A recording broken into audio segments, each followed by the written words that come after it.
Take 3. Hi, Hannah. Hi.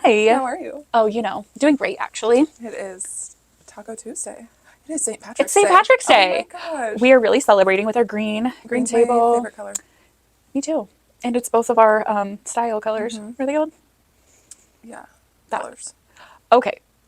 Well, welcome back to Who Even Am I, where my cousin and I unpack everything we thought we knew and just try to figure out life together. So, welcome. Have Feel free to fun. join us for this ride. The chaos. Yeah.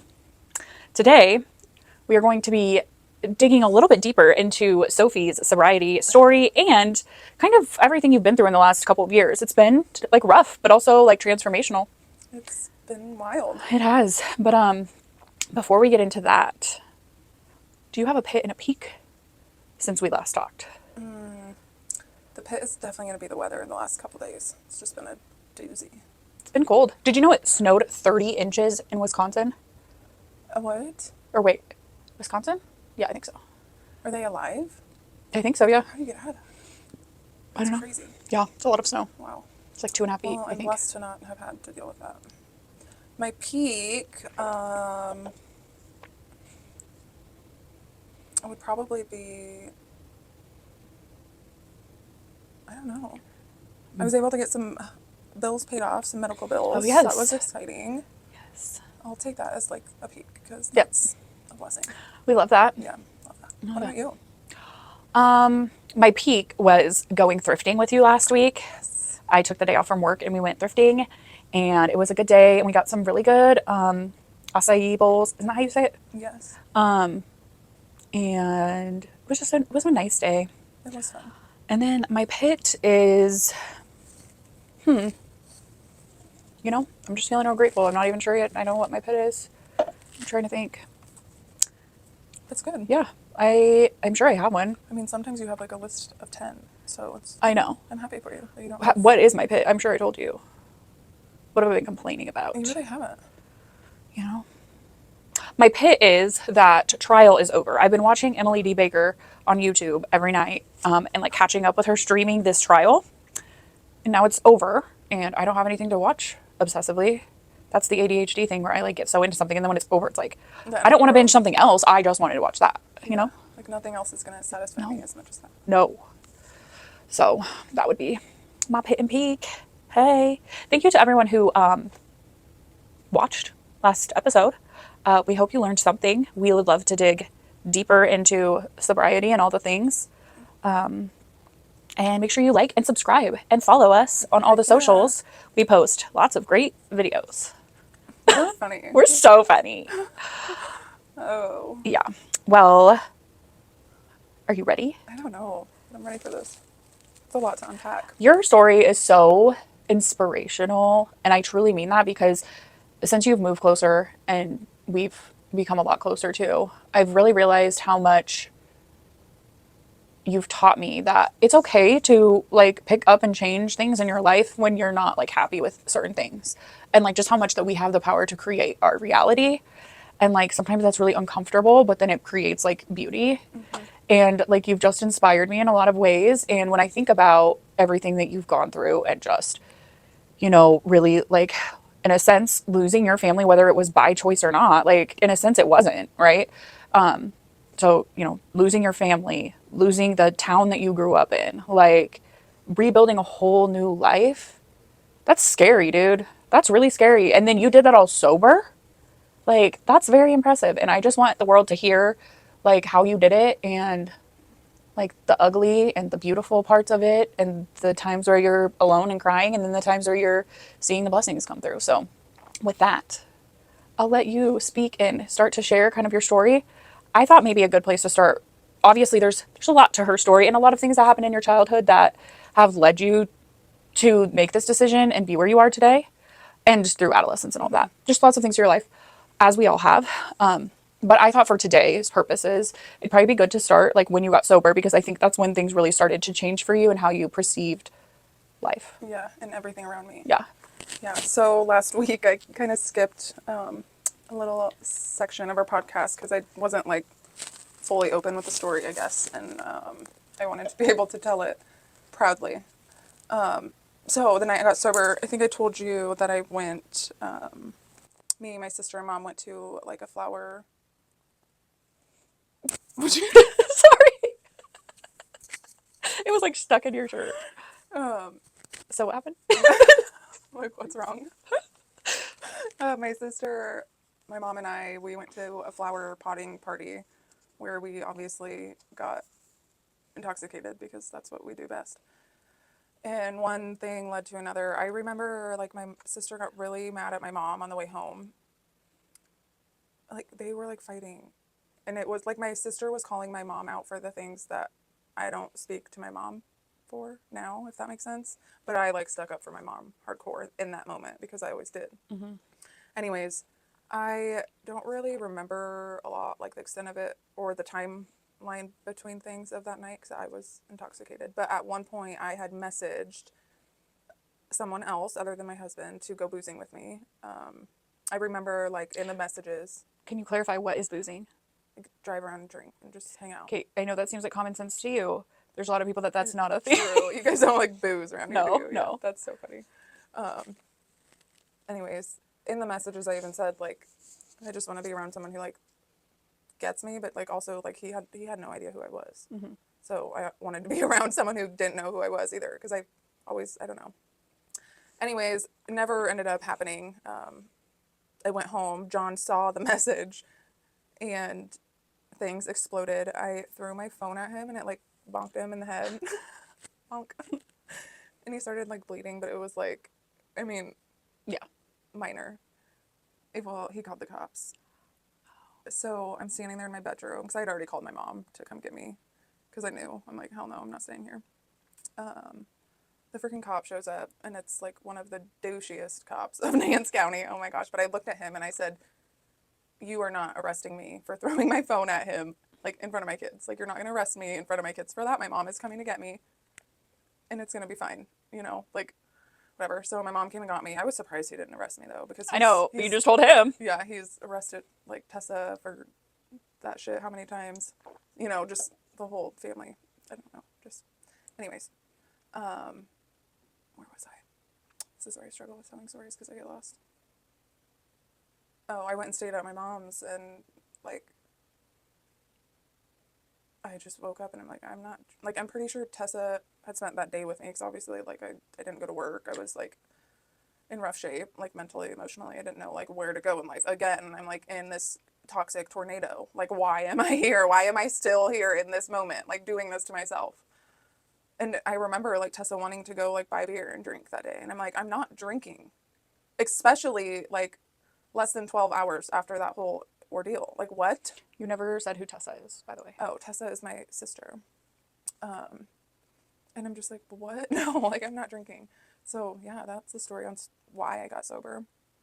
But then with sobriety came me, like, having to sit with everything that came my way. Every emotion, every trigger, every situation. There was no escaping it. So did you go back to John's house? Yes. Your house? Yeah. Yeah. And we did what we always did best and pushed it under the rug and didn't talk about it. He was supportive of me not drinking anymore, obviously. Yeah. Like, he agreed with that. Mm-hmm. Because, like, I woke up sober and I'm like, well, why would I message that person? Like, I wouldn't do that sober. Like, Mm-hmm. I don't, like, what, And I just knew Mm-hmm. that, like, my life was going to continue being that toxic roller coaster unless I did something about it. Mm-hmm. And that was, like I said last episode, that was the first thing that had to go. And then came me realizing, holy shit, like, what is this life I'm living? Like, this is so weird. Like, I realized quickly that I was unhappy in my marriage, which was obviously heartbreaking and not like something I planned. Right. But so I asked for the divorce. And then that's when I, lost everyone else along the way. And Yeah, why don't you talk a little bit about like when you did ask for the divorce? So just for a little background, everyone likes John, which he is a really good guy. Like there's yeah. nothing, but your family really liked him, and so when you decided to leave, they were not really supportive of your decision. So maybe talk a little bit about what that was like for you. Well, yeah, I think they felt like it was just another toxic thing that I was deciding to do, to add a little spice to life. Like, I don't know, but no, like, this was, I feel like, the first, like, clear decision that I've made where I've really had to think and, like, dig deep for my answer and, like, make the right decision. Like, it wasn't out of the blue. It wasn't, you know, there wasn't a fight that night. There wasn't. And it was hard. It was a hard decision. Yeah, it was not an easy No decision. one wants that. No, not at all. So I reached out to my mom. I think it was the day after that I told John, and she had ignored me. And then at one point, I heard her on her camera at my house, like talking crap about me to John. That was like that same day or the next day after. I don't remember. She was dropping off the kids. But it was just weird. I'm like, this is not how I would ever treat one of my girls if they were going through this. And like, why am I still allowing this woman to make me feel so fucking awful about myself in a way? And then, yeah, so I sent her a not so nice text, which, yeah, there's some things in there that I could probably apologize for, but most of it was like straight from the heart, like the truth of like how she's always made me feel in my life. Did you get a response? Never would I. Did she try calling you? Never would she. It's interesting. And during the same time, what did your sister think about this situation? So she did exactly what Ted said, what I thought she would do. She, you know, oh, I love John, you know, like whatever, and like would stay cordial with him, and like that's fine. But looking back, so I asked for my divorce, like it was like a Tuesday. That following weekend, Tessa and Keith got engaged. So like everyone even forgot about my divorce by then, you know, because she always has to steal the show. Anyways, and then she asked me to go wedding dress shopping with her like that following week, like literally 10 days after I'd asked to divorce my husband, which I'm the sister and the person that I am. Like I put my feelings aside, Yeah. like always, and I went. And we were sitting in the car waiting to go in, and she kept talking about like things referring to John like being in the future. And so I had to like look at her and say, Tessa, like it's not happening. Like we're done. We're not getting back together. And she looked at me and literally said, well, are you going to be pissed when Keith has him as a groomsman? I'm just like, what? Let me remind you, Keith has only known John for like less than a year, less than 6 months, I think. So why are you more concerned about John being a groomsman than your sister? Yeah. Like, what? I'll never forget. I watched her trying the most hideous fucking dresses that day, and I left, and came to Lincoln, and I went to Euphoria and just went to random places just to get the fuck away. Like, what the fuck? And yeah, there was just some other stuff that transpired that I had to cut her off, which that wasn't the first time. So it wasn't hard for me. Like, I've had to cut her off multiple times. I never knew if you guys were friends or not, or like if you were talking or not. Yeah. So Yeah, so I think that was inevitable, really. It's a situation waiting to happen. and then what? Like, where was your dad in all of this? I'm not sure. I never, like, spoke, like, we never had an argument or, like, a conversation regarding anything, even the divorce. He just chose to never reach out, or, you know, I didn't reach out either, but I shouldn't have to chase my dad. Right. Yeah, he didn't tell me happy birthday last year. Yeah, and I'm sure it's because of what I've said to Jenny, but I'm still your daughter. Yeah. Regardless of your wife is who she is or not. But that just shows you who he is and where his problems are, I guess. I'm okay with it. And then, so after your divorce, you got your own place. Yes. So I stood my ground with everyone, and I got a rental on my own. I packed up the house. Me and Esme did most of the moving ourselves besides the heavy stuff. I had to hire 2 guys from my work to help me with that, which I'm so thankful for. But yeah, that was wild, moving like an entire house by yourself with your 11-year-old daughter. I think her and I did 2 trailer fulls Jeez. of just boxes and random shit, and then we had all of the heavy stuff. But it was fun. I loved that house. Made it home. My landlord was awesome, so he like let me paint the walls whatever color I wanted. There was lots of green, and I spent a lot of time in that house, finding myself painting. I don't know. It was a year I'd probably like justify as like my version of like a beautiful disaster. I don't know. I don't know what to call it. Yeah, because you just had to focus on yourself. Yeah, well, yeah.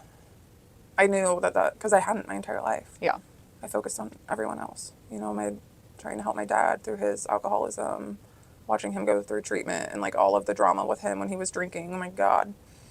You know, I abandoned myself to deal with that. Or Tessa, my whole life, like literally whole life, I have spent taking care of her. And she couldn't even like do one nice fucking thing for me. Yeah. Yeah, so I really spent that time like alone. A lot of the time it was just me. When I didn't have the girls, I would just be me at home painting. But those were the moments where I could really dig deep. I did try to like find myself in groups and places, and I would still go out to the bars, but I never felt like I fit in. I always felt like out of place or judged, or I don't know. I just always felt so off, no matter what I would do or change or. And then yeah, I started bartending at the Corn Crib, which was fun. It was a fun little.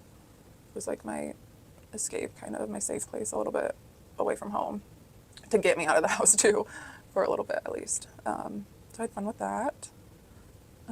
Which it was weird being a bartender as like a sober person, because I'm like, that's like bad of me. Like serving people their problem. Not everyone's an alcoholic. No. Most. A lot of people where you live probably, but Yeah. that's for them to identify. Yeah, that's true. Not my problem. And maybe talk a little bit about the town and like how you felt like alienated. It's just one big. I don't know how to describe it without getting like assassinated. So, for people who aren't from a small town, I mean, obviously everyone knows small towns are very like incestuous, not like not like that. No, you meant it like that. I did not mean it like that.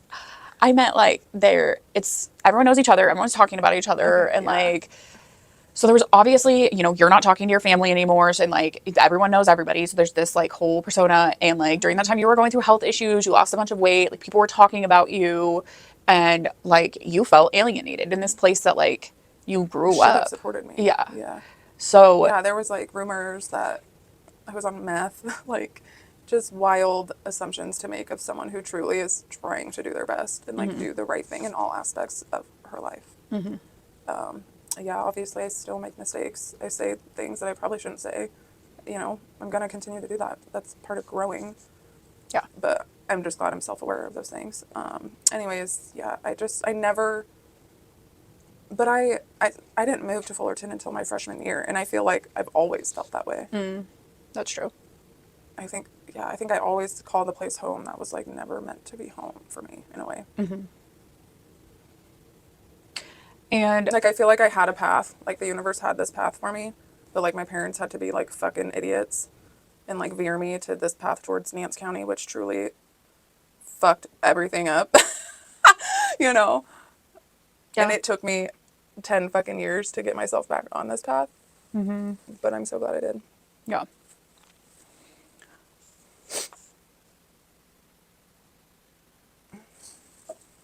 I was going to ask you something, but I forgot.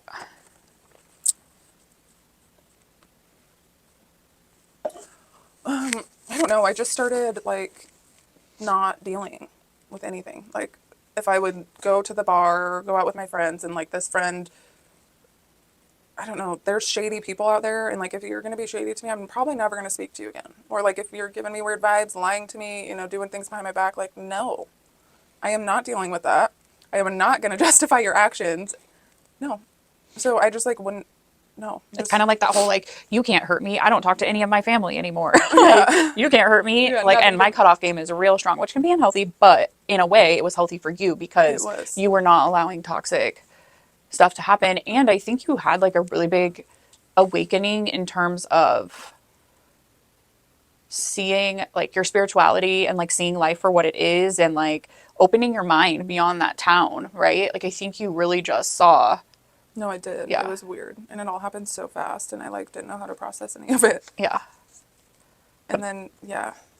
And then I really learned that like I live off of like energy. Like I I don't know how to explain that. But like I can feel when you're tense, you know, like my energy is based off of everyone else's energy, which I can't always control. And it's hard. And I think maybe that's why I've always felt so like overstimulated, fucking angry, irritated, you know, bitchy my whole life. Because I didn't know how to handle what it. that was or like what that feeling was or how to cope with that. Drink some beer. No, that's not how Yeah. we cope with that. That's actually, I think you and I was gonna say that I think you and I are like highly intelligent in the fact, and I know that sounds like tooting our own horn or whatever, but like I think we have like a special, maybe it's just called ADHD, but like our brains think differently, and like that's exhausting, and like that's a lot of the reason that I would drink is because like I cared too much. I was so empathetic, and I felt everything. everything. Yeah. Yeah. And I didn't know that that's what even that was. Like you think it's normal because you don't know any different. Right. Like you think that the like feeling that way is normal. At least I did. Now I'm like, well, I still kind of feel like it is probably normal because I don't know a difference. But when I find out like other people don't feel that way, it's like, what? Right. And now, like, I know, like, meditate or, you know, just do these simple little things that can help with that too, That's true. which I had no access to before. Yes. So that's been a fun. Can you cut that part out with me saying that we're intelligent? That was cringy. No, just kidding. I can. Okay, so then maybe talk about what led you to leaving the town. Like you had wanted to, but then like what happened that caused that to like actually all like explode or unfold? Yeah. So it was around Christmas time, and my parents had their Christmas party out at their house. I was not there. My kids were. I'm assuming my sister got a little too intoxicated. I had heard a couple days later that there was cops involved, and I'm like, oh, weird. What now? I asked her ex-husband regarding the situation if he could get any info because like my kids were there. Like I guess I assumed that the cop situation happened at Tessa's. Probably my kids stayed at my parents, but I don't know that also. So I just wanted to know, like, were my kids in danger and do I need to make them not ever go out there again? I couldn't get any information. My mom wouldn't respond to me. Steven couldn't get any information. The cops wouldn't or couldn't because of HIPAA. So I had went to a coworker of mine because her son is a police officer in Fullerton, and I had asked her to like help me get info on the whole situation because I'm like, well, she knows everything about everyone anyways. Like she'll figure it out. Well, I think it was like maybe it was New Year's. Yeah, it was. No, it had to have been over like the Christmas week. You know, work was just crazy. I didn't really see her, and I go back that following Monday, and my other coworker is like, "Hey, did you know there was a gun involved?" And I'm like, "What?" No, like I hadn't heard anything from anyone, so I figured like it was a situation that didn't need fucking talked about again, you know, whatever. Just like everything else.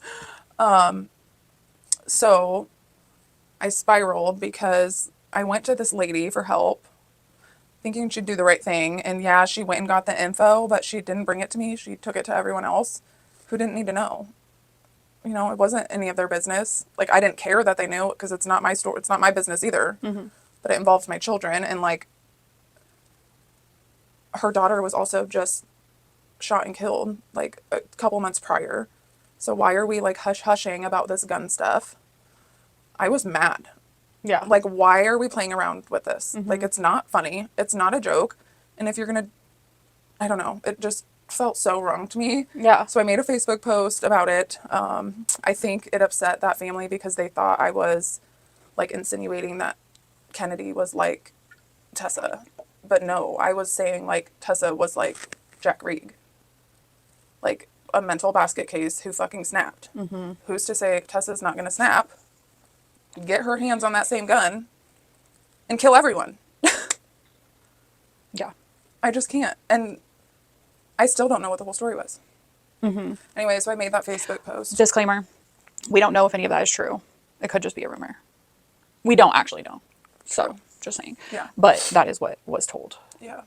But you had right to be upset, and I was just so We don't frustrated take- because I couldn't get any information from anyone. like just to not take things seriously when they should be, like, is frustrating. Well, like for them especially to because not. we just proved that Yeah. from what happened in September to the whole community. Yeah. Like, this isn't funny Yeah. at all. Well, and I think it's just a testament that, like, not everything needs to be, like, a secret, right? Like, I'm sure there's people who are going to watch this and are going to be like, you're sharing too much. That's personal business. Like, that's not, you shouldn't talk about that. Well, it's real life.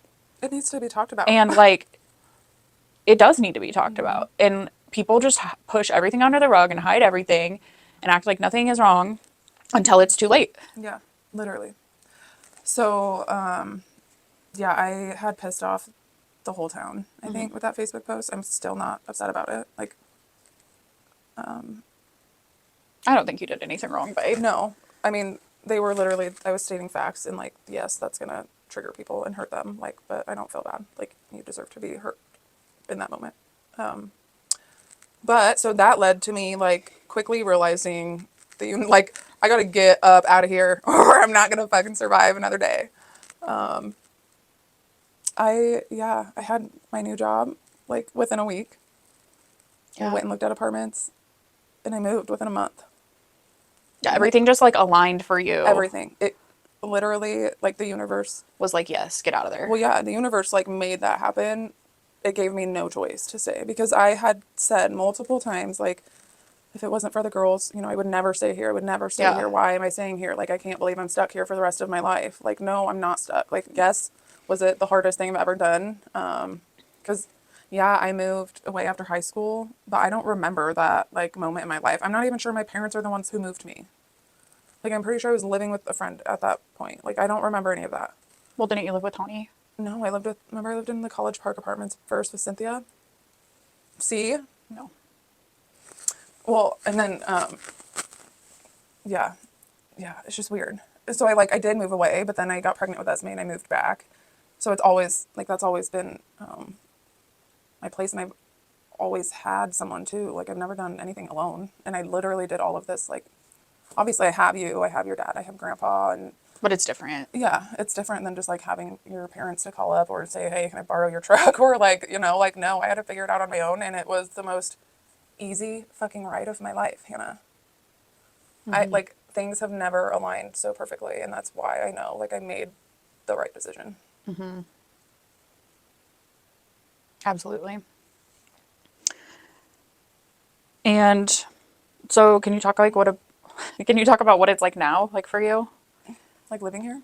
Well, living here and like just like adjusting to your new normal and like kind of accepting that, like, I mean, I know you've had time to accept that you and your family don't speak, but like, what's that like for you? Or do you think you haven't really even processed it? I think I processed it, like, in a day. That's all it took. Like, I was so ready to, like, leave that chapter behind me. Like, it was like I drove across that bridge and it was like the weight of the world lifted off of me. I don't ever want to go back. But I'll have to for, like, the girls and stuff. But Yeah. it's been good. It's been hard, like, lonely. You know, I'm lonely when I don't have the girls. But I think God also makes sure like I have those moments too, because that's when I do my healing. Like, I don't pay attention to myself when I have my kids. Yeah. That's why me as, like, a full-time mom was not it. Like, it wasn't happening.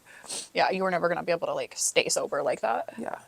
So I do, like, as much as, like, I hate the lonely nights and the, like, the evenings where I'm like, oh my God, like, I can't sit here with myself for another, like, minute in my head, you know? But I'm thankful for those times because that's when I can, like, actually talk some sense into myself. Yeah. For sure. And that's when I, like, do my meditation. I go to meetings. I get to do things for me that I... Yeah. And you're starting to build that now too, that you're here. It's like, oh yeah, like I have time to, you get to like figure out what you want your life to look like now. Yeah, every part of it. Like would I have chose Ashland if it wasn't for like Esme's other side of the family? Maybe. I don't know. I kind of like Ashland. It's a Yeah. dope little town. So I'm like, Yeah. I was kind of like forced where I could go, but I wouldn't like know where else I would choose anyways. And I think I've told you this even before. Like Louisville was always like my favorite town. It's so cute. And so yeah, it's just all working out so good. For sure. So yeah, I'm here starting fresh. Love it. So fresh, so clean. Is that how that goes? Yeah. Okay. Good job. Thanks. So I feel like that's really just like the last year and a half of your life, right? Like there's so much more to unpack there. But I think it really shows like just the strength that you have and how much you value yourself to be able to put yourself first. And a lot of people don't do that, and they should. Yeah. But yeah, I think the like main message that I want people to like to take away from this is like it's never too late to change your story and what your life looks like and to start over, and you don't have to tolerate bullshit people in your life No, or people blood who or not, like, no. yeah. I am such a firm believer now. Like, obviously, yes, like you and I, we have our little moments where we like get into a fit, but we snap out of it right away. But nothing like that's meant to be in my life is going to cause me like severe chaos and like a trauma. Like, I'm not going through any of that again, Right. ever. I will not tolerate it. And I get so sad when I see people like still tolerating that stuff. 30 years later, they're still in a Yeah, relationship. Right. Like, why are you still complaining about your boyfriend Yeah. or husband Like or it's whatever? like you have the choice to like Change. leave or do something else with your life. It doesn't Yeah. mean it's going to be easy, but you do have that choice. Yeah. And I get their situations where it's dangerous, etc. But ultimately, you do have the choice. Yeah. And that's not even just like really, like, that could be work. That could Yeah. be like the car you drive, like whatever. Just don't freaking, if you ain't gonna do the work to like make it better, don't complain. Yeah. I don't know. Yeah. No, I that's don't a want good to point. fucking hear about it. Yeah, that's a good point. And I think normalizing oversharing. I saw a post that was talking about normalizing oversharing. I think I posted it on our page and I really liked it. It was like a Times article or something, but it was talking about how like we've like shamed people for oversharing. And it's like, why? Everybody is doing this human thing where we're all struggling with mostly the same things, but no one wants to talk about it. Yeah. I know. I catch myself like word vomiting at work to my coworkers because I've like, I don't know, I like got really close with them quick. Like Yeah. I'm like, oh, you guys are my people. Like you get it. But I'll catch myself and I'll be like, oh my fuck, why did I just like say all of that? I look like a fucking idiot. So yeah, but I shouldn't feel that way. I should feel like proud of my stories that I have to tell. Right. Yes. And like, I, as a manager, probably share stuff I shouldn't share about myself, but I think it makes people feel like understood and seen. And like, I think people like that. Well, yeah, it makes you seem real. Yeah. Because to me, like, in corporate America, people are like, you should never like become friends with the people at work and like, you shouldn't be like really you. And it's like, I am not faking half of my life. I'm sorry. Yeah, you want me to work 40 hours here? Like, I'm not. It's John. I know. It's kind of funny. I know, it is funny. Does he know? We're recording it. He's like, stop talking about me. Right. Probably. You can probably hear all the fucking things we say on my phone. What do you think? I don't know. When I first left him, he like got into my like Apple account somehow or Gmail or somehow, and he was like getting all of my stuff. Interesting. He could like see my browser history. I had like searched like a random like ring, like a blue ring or something, like for my like I buy myself rings, and he automatically took that into like I was looking up an engagement ring. I'm like, bro, like you have no idea. A blue one? Right. All I right. don't know. I'm tired. Me too. You want to pull a stick? Yeah. I will. What's a boundary you set too late? Just letting like guys in my life to just make me feel better about myself. Like I have such high standards now, but before I did not. I was just like, No, you did not. yeah. So I would say that's probably like a boundary that I definitely have in place, but I like initially thought about work, and that is something that I feel like I'm getting better at, is having better boundaries with work and not letting it like just consume my every thought, and allowing myself to just like leave work at work and not like put all my energy into it. Yeah. So I feel like that's the one I'm like currently I working think on. this is helping too. So it like gives you Something else to work like, towards. think about, yeah. I think so too. Okay, should we fist bump? That's Wiggity better. wiggity. That's better than last week. Yeah. Did you ever watch that show? Wiggity wiggity. Remember they're like surfers, No. like little like island surfer kids, and they go like this. Do this with me. Wiggity wiggity.